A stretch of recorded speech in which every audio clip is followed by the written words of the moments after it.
agora a presidência portuguesa da União Europeia. José Pedro Frazão, ela deriva, obviamente, de uma certa rotatividade, mas até que ponto esta é uma ocasião importante também para Portugal exercer a sua, digamos, influência, o seu trabalho específico na União Europeia? Obrigado pelo convite, Henrique. É uma presidência diferente das outras que Portugal assumiu. É a quarta vez que assume e face às anteriores há algumas diferenças que podem marcar, de facto, o peso de Portugal na condução deste semestre. Face às anteriores, por exemplo, hoje em dia há uma preponderância de organismos e personalidades institucionais que, entretanto, foram criadas na União Europeia. Estou a falar, por exemplo, do Presidente do Conselho Europeu, propriamente dito, e também do representante de política externa. No fundo, o Ministro dos Negócios Estrangeiros da Europa não é o nosso Ministro português, como foi nas presidências anteriores, sobretudo no início do século. Hoje em dia essa competência é repartida com estes representantes que, no fundo, também têm o dever da continuidade de certas políticas. O Presidente do Conselho retira Europeu protagonismo? não retira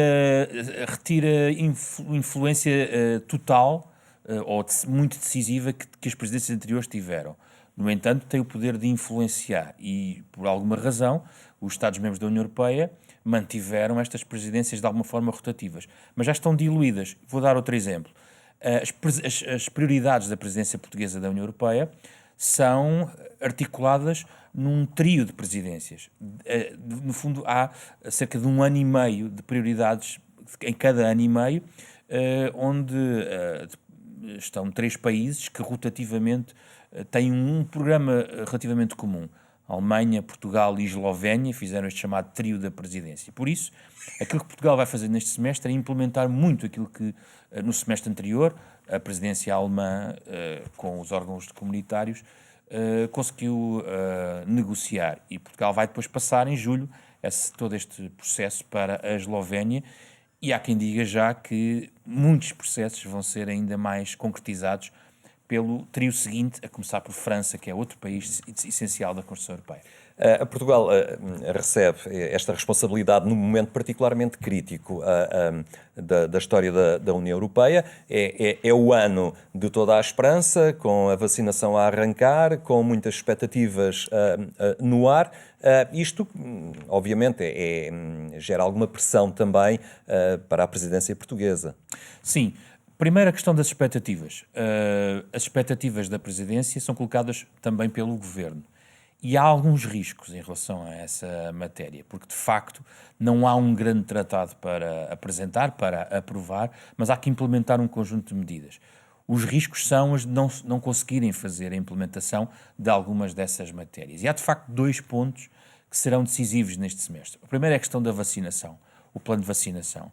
E será muito importante perceber se a União Europeia consegue vacinar de forma substancial no primeiro semestre os europeus.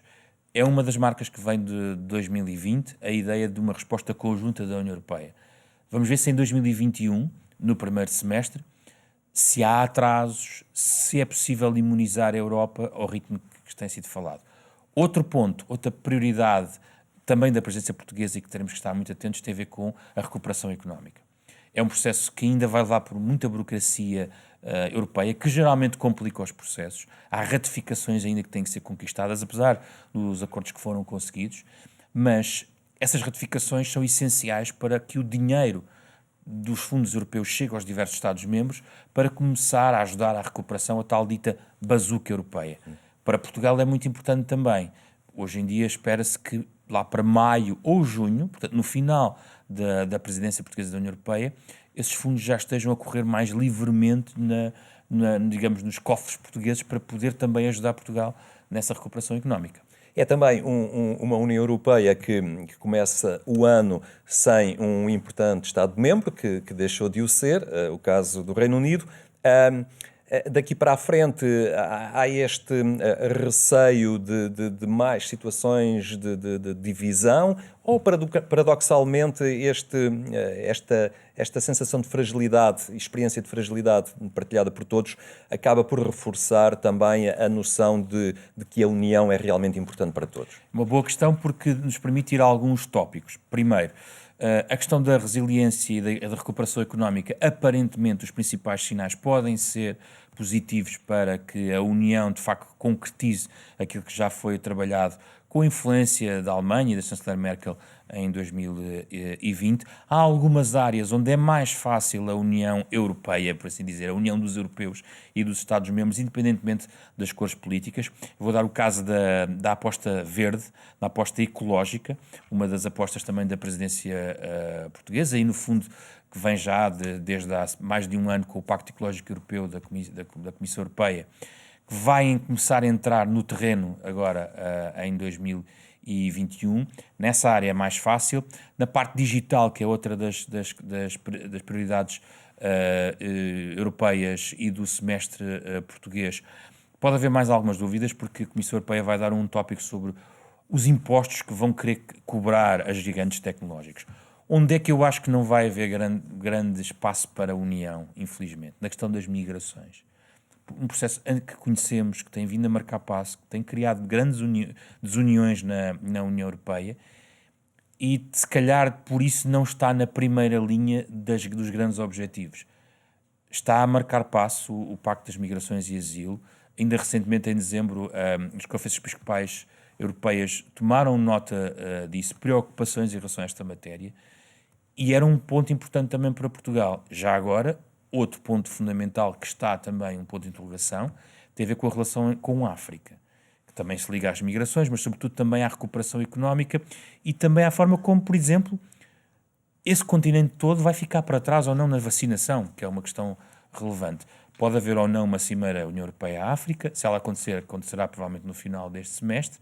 Portugal gostaria muito de marcar essa presença, sabemos disso, mas não será fácil e também há alguns interesses com outros Estados-membros. Do resto, há dossiês como a relação com os Estados Unidos, agora num novo panorama. Há que ver o que é que foi realmente alcançado num acordo em dezembro com a China, e são estes os grandes tópicos da presidência e aquilo que vai ocupar a agenda europeia nos próximos 6 meses. Este momento também, penso que será propício, fala-se muito da bazuca, mas espera-se que o agir da União tenha uma componente também social, visível, que toque concretamente a vida das pessoas, não é? Por vezes isto depois perde-se muito em documentos e tratados e princípios genéricos e o dinheiro e os apoios acaba diluído, não se sabe bem onde. Agora há este desafio, há muita gente a precisar de auxílio. E esse é outro dos riscos da presidência portuguesa da União Europeia. Portugal decidiu que queria valorizar essa questão social neste semestre. Existe, digamos assim, um pilar social dos direitos na Europa, já em papel, tem um conjunto de 20 objetivos. A Comissão Europeia vai apresentar agora, nos primeiros meses do ano, um plano de ação para tentar concretizar este ponto, e Portugal vai organizar uma cimeira em maio. Mas a dificuldade aqui é passar não apenas das palavras aos atos, mas perceber que as competências em matéria social vão continuar muito nos Estados. Ninguém vai mexer muito na proteção social, na saúde, na educação, nos modelos de cada um dos países. E isso pode tornar, de facto, arriscado mexer em algo que não tem uma competência global, comunitária, tão vincada como noutros pontos, e que ficará um pouco à mercê da vontade de cada um. Vou dar o exemplo de um salário mínimo à escala europeia. Tem sido uma das maiores dificuldades nesta matéria. E um outro ponto importante que estava a sublinhar, que tem a ver com a dimensão social da recuperação económica e a redução das desigualdades e a avaliação dos dinheiros comunitários que serão aplicados cá.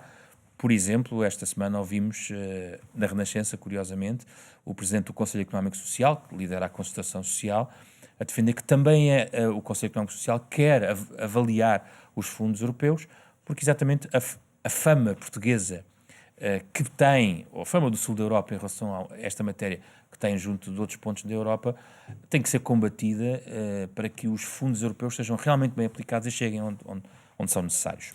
Muito bem, estaremos atentos nos próximos 6 meses. José Pedro Frazão, muito obrigado por teres vindo aqui partilhar esta opinião.